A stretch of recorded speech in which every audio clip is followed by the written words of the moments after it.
ओंकारबिंदु संयुक्तं नित्यं ध्यायन्ति योगिनः कामदं मोक्षदं चैव ओंकाराय नमो नमः। शिव महापुराण की जय। काशी विश्वनाथ भगवान की जय। अन्नपूर्णा मात की जय। सियावर रामचंद्र भगवान की जय।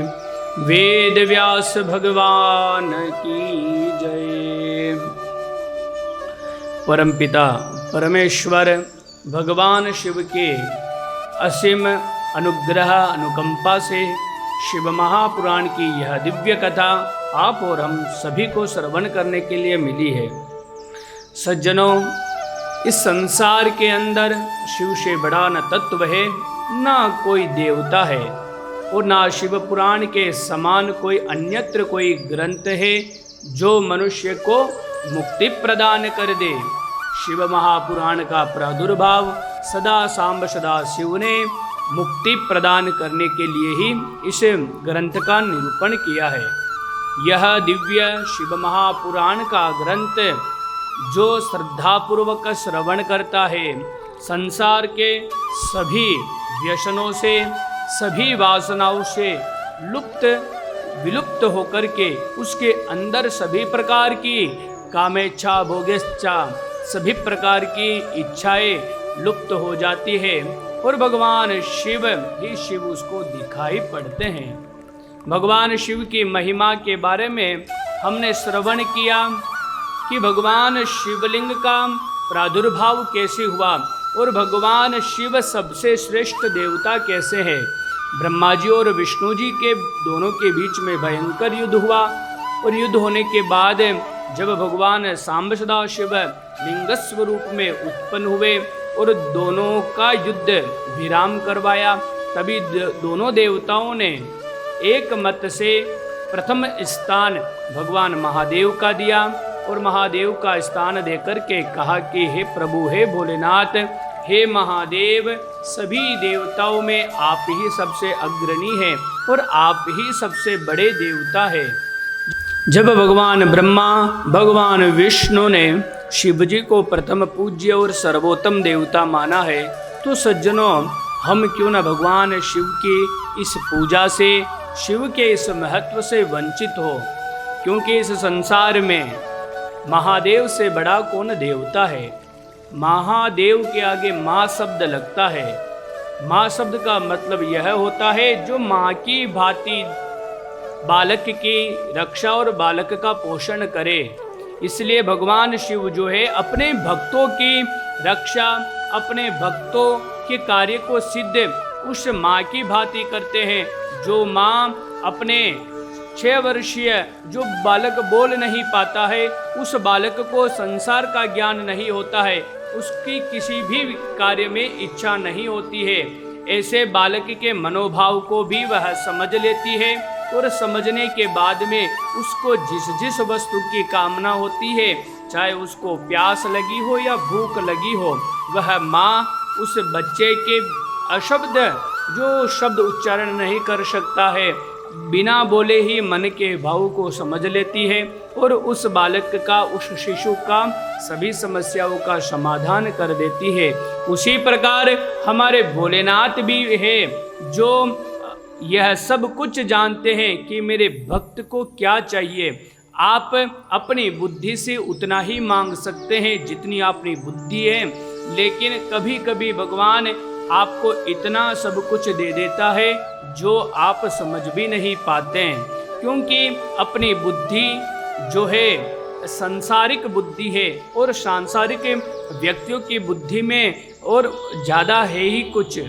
हम सब ज़्यादा से ज़्यादा जमीन जायदाद भूमि वाहन मकान इत्यादि की कामना कर लेंगे, उत्तम पुत्र की कामना कर लेंगे, उत्तम स्त्री पति की कामना कर लेंगे, लेकिन जब भोलेनाथ किसी जीव के ऊपर दया करते हैं तो हमारी बुद्धि से परे, हमारी विवेक से परे वह वस्तु भी हमको प्राप्त करवा देते हैं जिसके बारे में हमने कभी सोचा नहीं था। इसलिए भगवान की 2 प्रकार की भक्ति का वर्णन है। भोलेनाथ की 2 प्रकार से पूजा होती है। एक होती है निष्काम पूजा और एक होती है सकाम पूजा। सकाम पूजा वह होती है कि भगवान की आपने पूजा करी और उसके बदले में आपने कुछ कामना करी कि भगवान हे मृत्युंजय, भगवान मैं महामृत्युंजय अनुष्ठान करवा रहा हूँ, मेरे शारीरिक रोग कष्ट दूर हो। हे भगवान मैं आपके ऊपर दूध से स्नान अभिषेक कर रहा हूँ, दुग्धाभिषेक कर रहा हूँ, मेरे घर उत्तम संतान की प्राप्ति हो। हे भगवान मैं आपको गन्ने के रस का अभिषेक कर रहा हूँ, मुझे लक्ष्मी की प्राप्ति हो। ये होती है सकाम भक्ति। और इससे भी श्रेष्ठ भक्ति शास्त्रों में बताई गई है निष्काम भक्ति। निष्काम भक्ति वह भक्ति है जिसमें भगवान से कुछ मांगा नहीं जाता है, अपितु भगवान के लिए सर्वस्व न्योछावर करके अंतिम समय में भगवान से यह निवेदन किया जाता है कि अनेन पूजनेन भगवान सांब सदा शिव देवता प्रियंतान मम। हे भगवान सांब सदा शिव, मैंने यह जो भी किया यह सब आपको अर्पण है और इसके बदले मुझे कुछ भी नहीं चाहिए। तो ये सर्वश्रेष्ठ भक्ति है। अगर हम भगवान की पूजा करें और फिर भगवान से कुछ वस्तु मांगे तो ये तो देन लेन का काम हो गया कि हम आपको इतना देंगे, आप हमें इतना दो। तो क्या भगवान के पास, ठाकुर जी के पास, भोलेनाथ के पास इतना समय है, इतना वक्त है कि वह संसार के लोगों से मोल भाव करेंगे? इसलिए सकाम जो भक्ति है उससे श्रेष्ठ भक्ति है निष्काम। किसी भगवान से अगर आप मांगते हो तो इसका मतलब ये हो गया कि भगवान को पता नहीं है कि भाई अब मेरे को ये चाहिए या मेरे को यह कामना है। इसका मतलब तो ये हो गया कि भगवान जी को पता नहीं है। काफ़ी लोगों को हम देखते हैं शिवालय में जाते हैं, मंदिर में दर्शन करने के आने के बाद नंदी जी महाराज के कानों में जा कर के कुछ ना कुछ बोलते रहते हैं। हमने एक भाई से पूछा, भाई तुमने कान में क्या बोला है ऐसा? तो उसने बोला कि नंदी जी के कान में हमने यह बात बोली है कि यह जो बात है वह आप शिव जी के पास में पहुंचा देना और मेरा यह कार्य सिद्ध करवा लेना। तो मैंने कहा कि भाई नंदी जी से पहले तो तुम शिव जी के दर्शन करके आए थे, क्या शिव जी सुनते नहीं, शिव जी के कान नहीं हैं? तो ये जो चीज़ें हैं मैं इनका विरोध नहीं करता, लेकिन इनसे भी श्रेष्ठ अगर कोई भक्ति का और भगवान की पूजा का कोई साधन है तो वह निष्काम भाव है।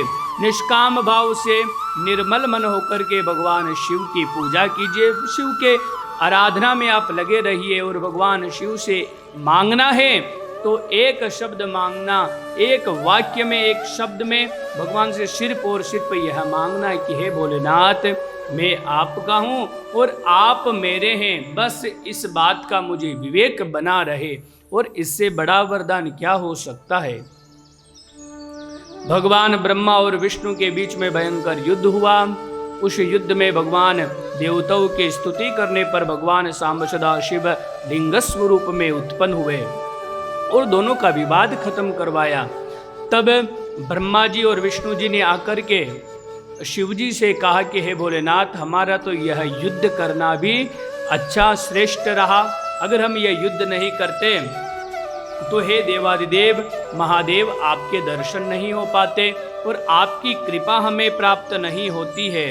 इसलिए हे भोलेनाथ, हमें तो यह लगता है कि हमारा दोनों का युद्ध करना भी मंगलकारी हो गया।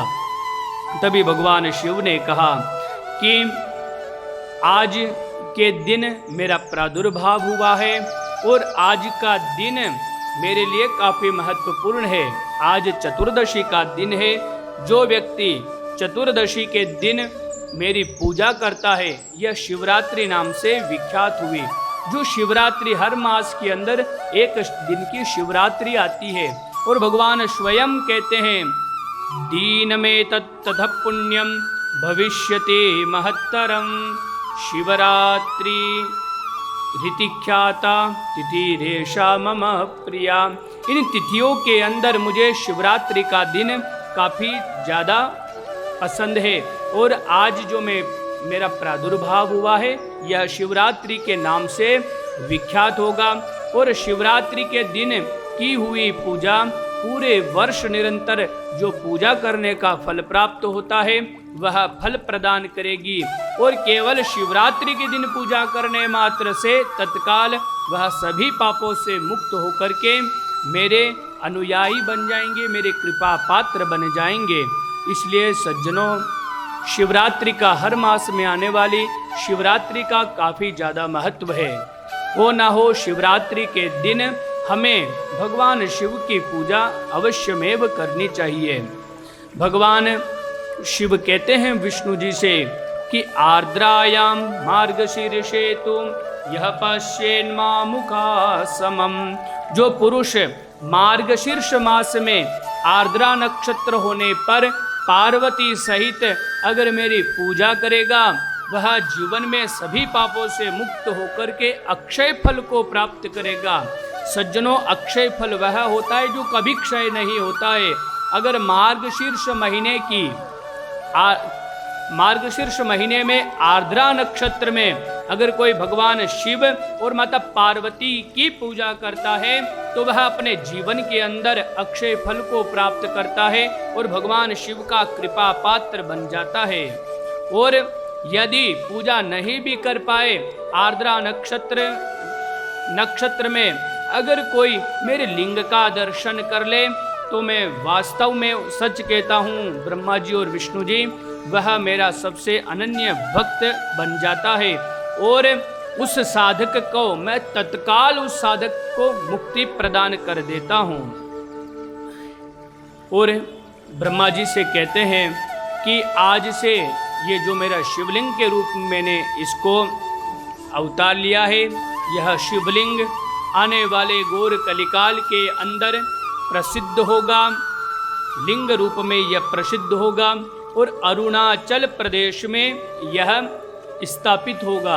और जो इस शिवलिंग का दर्शन करेगा वह व्यक्ति अपने जीवन के अंदर संसार में रहते हुए भी सभी पापों से मुक्त हो करके मेरा अनन्य भक्त और मेरा अनन्य कृपा पात्र बन जाएगा। सूत जी से नंदिकेश्वर बोले कि ब्रह्मा विष्णु के युद्ध एक दूसरे के द्वारा फिर जो सेना नष्ट हो गई थी, भगवान महादेव ने कृपा करके ब्रह्मा जी की और विष्णु जी की जितनी भी सेना थी उन सभी को तत्काल जीवित किया और लिंग रूप में भगवान शिव की सभी ने पूजा करी। और भगवान शिव ने कहा कि लिंग और लिंगी में कोई भेद नहीं है, मेरे में और शिवलिंग में कोई भेद नहीं है। जो भक्त होते हैं वह 5 प्रकार से मेरी पूजा में संलग्न रहते हैं। 5 पूजा का वर्णन करते हैं। सृष्टि, स्थिति, संहार, तिरोभाव, अनुग्रह। ये जगत के 5 कृत्य मुझमें नित्य सिद्ध है, क्योंकि यह पांचों ही क्रिया जगत के निर्माण में और जगत के संहार में यह व्यक्ति के पीछे ये 5 कर्म लगे हैं। सबसे पहला सृष्टि का मतलब यह होता है कि सृष्टि का निर्माण, यह भी मेरे द्वारा उत्पन्न होती है। स्थिति का मतलब होता है कि उसका पालन करना, यह भी मेरे द्वारा प्रतिपादित है। और तीसरा आता है संहार का मतलब ये होता है कि अंतिम में यह सृष्टि भी मेरे अंदर ही, मेरे शिवलिंग में ही पुनः जाने वाली है। चौथा आता है तिरोभाव का मतलब यह होता है सज्जनों, भगवान शिव कहते हैं कि जब मेरी इच्छा हो जाए तब मैं रात में दिन और दिन में रात कर सकता हूँ। परिवर्तन का नाम ही तिरोभाव है। और फिर 5वां कहते हैं, 5वें के लिए कहा गया है कि अनुग्रह। जो भक्त इन चीज़ों को समझता है, सृष्टि, स्थिति, तिरोभाव और संहार के बारे में जान लेता है कि इन चारों के कारक भगवान शिव है, तो उन्हें 5वां जो कृत्य है मेरा, वह है भगवान का अनुग्रह, और उसको मेरा अनुग्रह प्राप्त होता ही होता है। और ये 5 कृत्य पंचभौतिक शरीर में और पंच तत्व के समान है। और ये पंच तत्व ही एक तरह से यह सृष्टि, स्थिति, पालन, संहार, तिरोभाव, ये 5 जो चीज़ें हैं, ये 5 ये मानिए कि ये 5 तत्व है। जिस प्रकार से पहला तत्व होता है पृथ्वी का कारक होता है सृष्टि। दूसरा होता है अग्नि का दूसरा होता है जल का कार्य होता है वृद्धि, यानी कि जीवन को चलाना। और तीसरा तत्व होता है अग्नि। अग्नि का मतलब होता है संहार करना, जला देना। चौथा होता है वायु। वायु होता है एक जगह से दूसरे जगह जाने का नाम। वायु कभी स्थिर नहीं रहती है। तो भगवान शिव भी तिरोभाव, जो शिव का कृत्य है तिरोभाव, यह वायु के समान है। और आकाश जो सभी को अनुग्रहित करते हैं, इस आकाश के नीचे सभी जीव जंतु रहते हैं। उसी प्रकार भगवान का यह अनुग्रह आकाश स्वरूप है। सृष्टि की जो निर्माण है, सृष्टि जो है वह पृथ्वी स्वरूप है, स्थिति जो है वह जल स्वरूप है, और अग्नि जो है वह संहार के स्वरूप है, और तिरोभाव जो है वह वायु के समान है, और अंतिम में आकाश के समान मेरा अनुग्रह है। तो ये 5 तत्व भी मेरे से ही उत्पन्न होते हैं। और जो इन विषय के बारे में जान लेता है वह फिर अबोध नहीं रहता, वह फिर मूर्ख बनकर के अपने जीवन को बर्बाद नहीं करता। क्योंकि अग्नि, पृथ्वी, वायु, जल, तेज ये सभी मेरे से ही उत्पन्न होते हैं। और इसीलिए मेरे ये 5 मुख है। मेरे जो पंचमुख है, यह 4 मुख चारों दिशाओं में और चारों के बीच में एक मेरा मुख है, वो 5वां मुख है। अग्नि, पृथ्वी, वायु, जल, तेज का ये 5 मुख प्रतिनिधित्व करते हैं। और भगवान शिव कहते हैं कि मेरा जो सबसे प्रिय जो मंत्र है, पंचाक्षर मंत्र ओम नमः शिवाय। नमः शिवाय जो शब्द है यह पंचाक्षर मंत्र है। और इन 5 अक्षरों में, नमः शिवाय में 5 तत्व लीन है। इसलिए भगवान शिव को यह नमः शब्द, ओम नमः शिवाय शब्द, यह मंत्र, महामंत्र काफी प्रिय है। आगे जाकर के ब्रह्मा जी को और विष्णु जी को भगवान शिव ने इस पंचाक्षर मंत्र का ज्ञान करवाया और दीक्षा भी दी। और भगवान शिव ने कहा कि अब यह ओम नमः शिवाय, जो नमः शिवाय जो पंचाक्षर मंत्र है, इसका आप जाप करते हुए, हे ब्रह्मा जी महाराज, आप सृष्टि के कर्ता बनिए। विष्णु जी को कहा कि आप पालन का कारक करिए, पालन कीजिए सृष्टि का। और फिर भगवान शिव अंतर ध्यान हो गए। और ब्रह्मा जी और विष्णु भगवान ने उसी वक्त हाथ जोड़ करके भगवान शिव का ध्यान किया और भगवान शिव को प्रणाम करते हुए बोले कि नमो निष्कल रूपाय, नमो निष्कल तेजसे, नमः सकलनाथाय, नमस्ते सकलात्मने। हे भगवान शिव, आप निष्कल स्वरूप है, आप साकार रूप है, आप निराकार रूप में हैं, आप ही सबके स्वामी हैं, आप ही सबके वाचक हैं और आप ही सब चीज़ें सुनने वाले हैं।